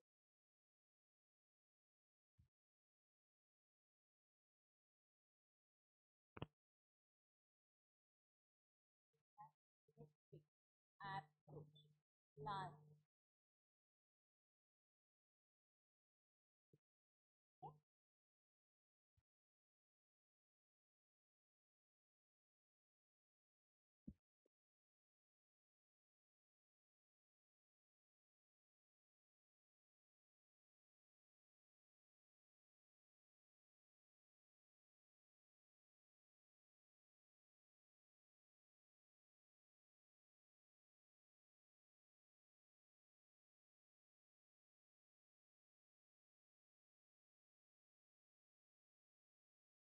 याच अप्रोचला फिनोमिनॉलॉजिकल अप्रोच सुद्धा म्हणतात.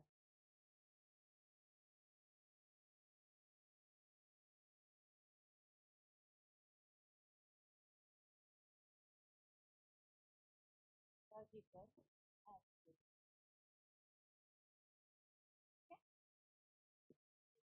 अप्रोच और फिनोमिनॉलॉजिकल approach.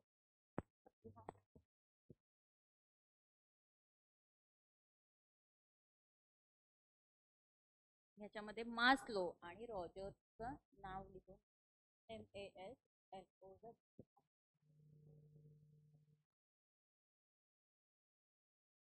Roger ROGERS Maslow and Roger.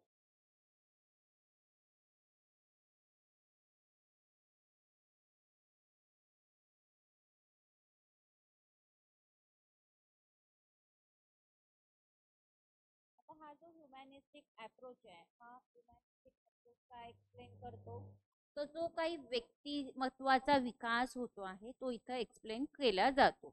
आता हा जो व्यक्तिमत्वाचा विकास आहे हा कुठल्या बेसिसवर होतो, तर जो काही सब्जेक्टिव्ह अनुभव आहे व्यक्तीचा त्या बेसिसवर हा विकास होत असतो.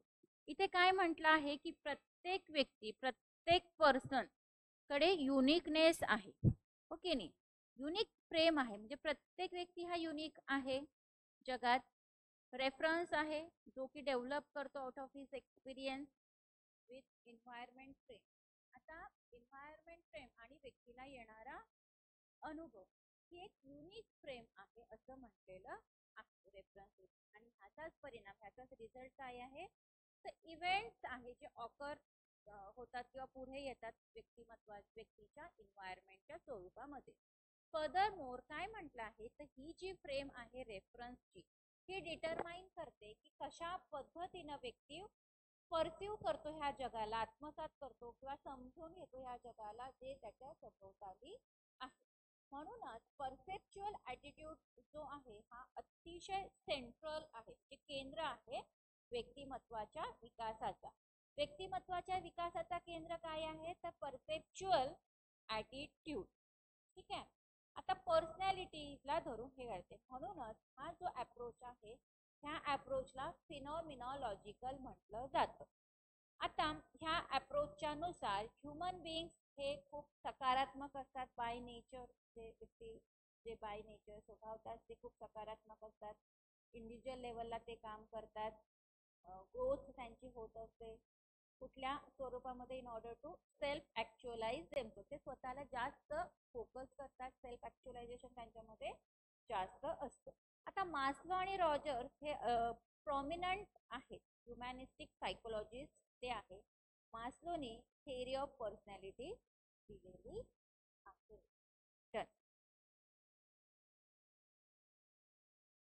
लिहिलं, according to this human beings are positive by nature and individuals live for good. So एकंदरीत आपण आज किती अप्रोच शिकलेलो आहोत बघा. सगळ्यात आधी जाऊया आपण पहिल्या स्लाइडवर. Approaches to the study of personality. हा मोठा अप्रोच, ह्याच्यामध्ये वेगवेगळे कॅटेगरायझेशन केले आहे ते आपण शिकलो. आता सायको अनालिटिक अप्रोच, ठीक आहे, जो सिगमंड फ्रॉइड यांनी दिलाय, त्यामध्ये पहिला पॉइंट होता स्ट्रक्चर ऑफ पर्सनॅलिटी. त्यामध्ये ही 2 पॉइंट दिले आहेत, टोपोग्राफिकल आणि दुसरा डायनामिक. टोपोग्राफिकल मध्ये कॉन्शियस, सबकॉन्शियस आणि अनकॉन्शियस असे पार्ट मांडलेले आहे.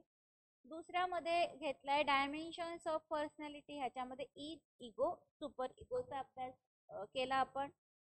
डायनामिक्स ऑफ पर्सनॅलिटी मध्ये 3 गोष्टी आहे, इन्स्टिंक्ट्स आहे ज्याला आपण म्हणतो अंतःप्रेरणा, एन्झायटी आणि मेंटल मेकॅनिझम सुद्धा आहे. ठीक आहे. आता इन्स्टिंक्ट्स मध्ये लाईफ इन्स्टिंक्ट आणि डेथ इन्स्टिंक्ट. लाईफ इन्स्टिंक्ट म्हणजे इरोज आणि डेथ इन्स्टिंक्ट म्हणजे थानाटोस. क्लिअर. एन्झायटी रिअलिस्टिक असते, न्यूरोटिक असते आणि मॉरल सुद्धा असते. मेंटल मेकॅनिझम मध्ये काही फारसं दिलेलं नाहीये, सबपॉइंट्स वगैरे ते मी तुम्हाला एक्सप्लेन केलंय. नंतर आहे डेव्हलपमेंट ऑफ पर्सनॅलिटी, ह्याच्यामध्ये 5 स्टेजेस दिलेल्या आहेत ज्याला आपण म्हणतो OAPLG, म्हणजे ओरल, ॲनल, फॅलिक, लॅटेन्सी, जेनायटल. ठीक आहे. हा आपला होता पहिला अप्रोच. दुसरा अप्रोच होता ट्रेट अप्रोच. ट्रेट अप्रोच मध्ये आपण काय शिकलो, ते ह्याच्यामध्ये 2 व्यक्ती आहे. पहिलं तर आहे अल्पोर्ट आणि दुसरा आहे कॅटल. आता अल्पोर्ट थेअरी मध्ये 2 गोष्टी आहे, कॉमन आणि पर्सनल थेअरी याच्यामध्ये वापरली आहे. पर्सनल मध्ये त्यांनी कार्डिनल, सेंट्रल आणि सेकंडरी ट्रेट घेतले. हा झाला अल्पोर्टच्या थेअरीचा भाग. कॅटल्स थेअरीमध्ये एवढंच दिलेलं आहे. कॅटल्स थेअरीमध्ये त्यांनी सोर्स आणि सरफेस हे दोन शब्द वापरलेले आहेत. अल्पोर्ट आणि कॅटल्स हे ट्रेट अप्रोच किंवा ट्रेट थेअरीचे प्रपोनंट आहे, प्रवर्तक ज्याला आपण म्हणतो ते. ठीक आहे. नंतरचा अप्रोच होता कॉन्स्टिट्यूशनल अप्रोच. कॉन्स्टिट्यूशनल अप्रोच मध्ये दोन व्यक्ती आहे, शेल्डन आणि क्रेचमर. आता क्रेचमरनी दोन गोष्टी सांगितल्या, फिजिकल कॉन्स्टिट्यूशन आणि दुसरं टेम्परल. शेल्डनच्या अप्रोच मध्ये पर्सनॅलिटीचे type, physical characteristics, nature of person काय असतं हे डिटेल मध्ये आणि वर्ड टू वर्ड एक्सप्लेन केलेलं आहे, जे की आपण कधीही विसरता कामा नये. डिफरंट टाइप ऑफ पर्सनॅलिटी मध्ये शेल्डननी मांडला की इंडोमॉर्फिक, मेझोमॉर्फी आणि एक्टोमॉर्फी. हे काम इतकं लिहून दिलं आहे कारण ह्या संकल्पनेचं मिनिंग तुम्हाला परीक्षेमध्ये विचारल्या जाऊ शकतो. ठीक आहे. नेक्स्ट होतं हाचाच पार्ट दुसरा, क्रेचमरचा अप्रोच. ह्याच्यामध्ये सुद्धा पर्सनॅलिटीचे टाईप, कॅरेक्टरिस्टिक्स आणि नेचर ऑफ पर्सन आपण शिकलो. आता क्रेचमरच्या अप्रोचचे जे पर्सनॅलिटीचे टाईप आहे त्या टोटल 4 टाईप आहेत. Pyknic, asthenic, athletic, dysplastic. जे वैशिष्ट्य काय, fat, strong, heighted, well develop, हे डिफरंट टाईप त्याच्यामध्ये आपण कव्हर केले आहे, हे तुम्ही लिहून घेतलं आहे. त्यानंतरचा चौथा अप्रोच आहे लाईफ स्पॅन अप्रोच. आता हा जो लाईफ स्पॅन अप्रोच आहे हा एरिक एरिक्सननी याच्यामध्ये 8 स्टेजेस मेन्शन केलेले आहे डेव्हलपमेंटच्या. त्यालाच आपण डेव्हलपमेंट ऑफ इगो सुद्धा म्हणतो. त्यामध्ये सुद्धा त्यांनी 8 स्टेजेस मध्ये इन्फन्सी टू ओल्ड एज पर्यंत सगळं सांगितलंय. Infancy, early childhood, play school stage, adolescence, early adulthood, middle adulthood, maturity आणि ओल्ड एज. ठीक आहे. त्याच्यामध्ये ही 3 पार्ट त्यांनी केले, होलिझम, एन्व्हायरमेंटलिझम आणि चेंजेबिलिटी. हे अतिशय महत्वाचा पार्ट. ठीक आहे. त्यानंतर लास्ट अप्रोच आहे ह्युमॅनिस्टिक अप्रोच और फिनॉमिनॉलॉजिकल अप्रोच. दोन्ही अप्रोच एकच आहे, दोघांची वेगवेगळी नावं आहेत. ह्याच्यामध्ये मास्लो आणि रॉजर्सचं नाव तुम्ही होप लिहून घेतलं असेल. इथपर्यंत क्लिअर आहे? Any doubt, any query?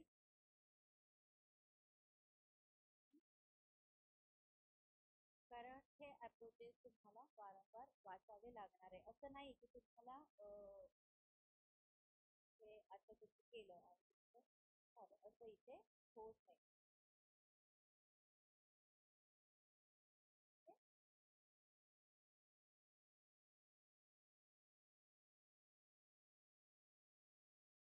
झालंय सगळं लिहून?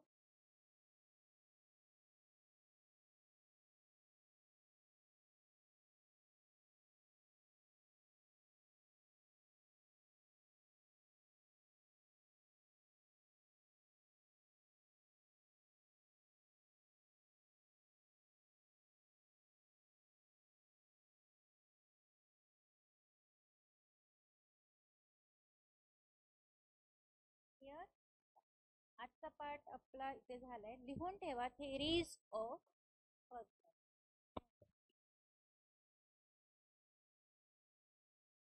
थिअरी ऑफ पर्सनॅलिटी हा आपण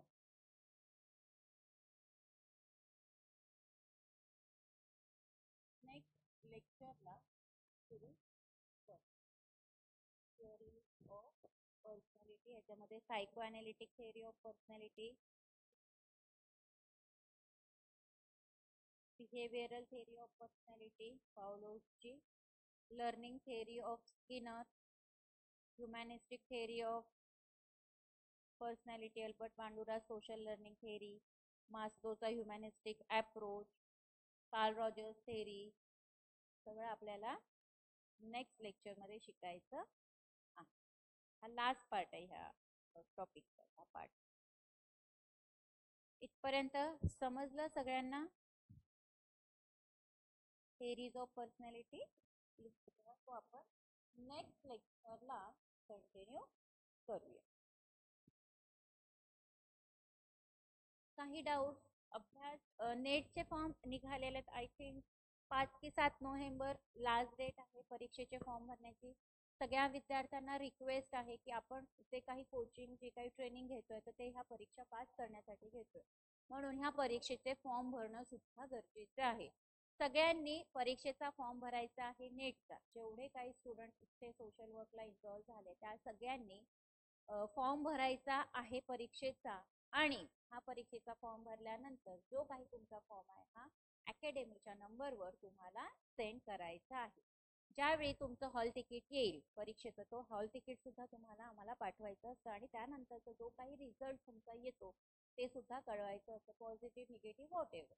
ठीक आहे. आता ही परीक्षा आली आणि आपण कदाचित डिसेंबर एंड किंवा जानेवारीमध्ये ही परीक्षा होणार. आता नोव्हेंबर आणि डिसेंबर 2च महिने आपल्याला अभ्यासाचे आहेत. आता ह्या 2 महिन्यामध्ये कसा अभ्यास करायचा आहे तर जे काही बुलेट पॉईंट लिहिलेले डायग्रामॅटिक वेने ते तुम्हाला लक्षात ठेवायचे आणि नेमकं त्याच्यामध्ये काय म्हटलेलं आहे एवढी जरी संकल्पना तुम्ही लक्षात ठेवली तरी तुम्ही इझिली परीक्षा पास होऊ शकता. ठीक आहे. आता परीक्षेसाठी बेटर काय आहे तर तुम्ही आता सुरुवात करा की प्रिव्हियस इयर्सचे जे क्वेश्चन पेपर आहे आतापर्यंत झालेल्या एक्झामचे ते डिस्क्रिप्टिव्ह असू द्या किंवा ऑब्जेक्टिव्ह असू द्या.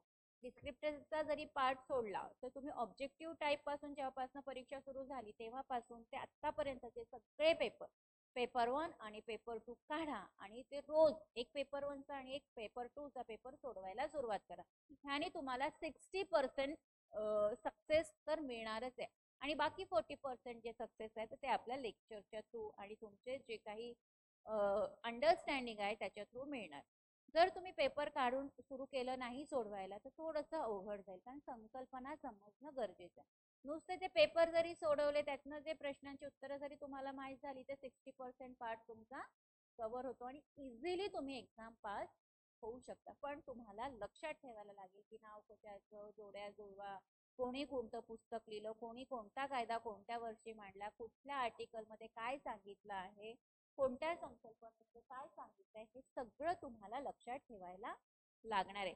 जर तुम्ही ते नाही ठेवलं लक्षात तर तुम्हाला इझिली तुमचे जे हातातले मार्क आहेत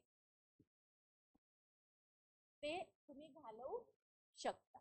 ठीक आहे.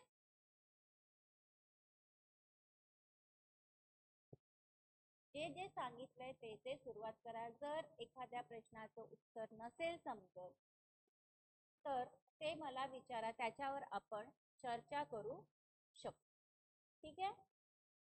जर एखादा प्रश्न एखादा काय 50-60% प्रश्न प्रिव्हियस इयर क्वेश्चन पेपर मधूनच येतात त्यातनं जरी तुम्ही केलं तर तुम्ही इझिली पास होऊ शकता. फक्त पेपर 1 मध्ये तुमचा डेटा इंटरप्रिटेशनचा जो भाग आहे ना त्याला 10 मार्क आणि तो कंपल्सरी प्रश्न असतो. तो तुम्ही एकदम परफेक्ट करा. ते रोज एक डेटा इंटरप्रिटेशनचा पार्ट घ्या पेपर मधला आणि तो सोडवायला सुरुवात करा. आपलं जे ॲप आहे क्लास प्लस ज्याच्यावर तुमच्या खूप सारे टेस्ट सिरीज पेपर्स दिलेले आहेत. पेपर 1चं दिलं आहे, वेगवेगळ्या परीक्षांचे दिले, त्यातनं डेटा इंटरप्रिटेशनचा भाग घ्या, तो सोडवा.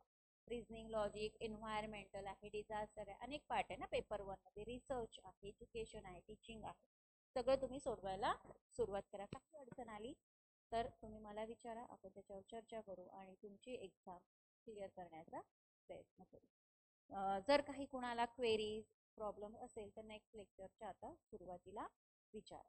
आजचं लेक्चर इथे संपलेलं आहे. Thank you so much.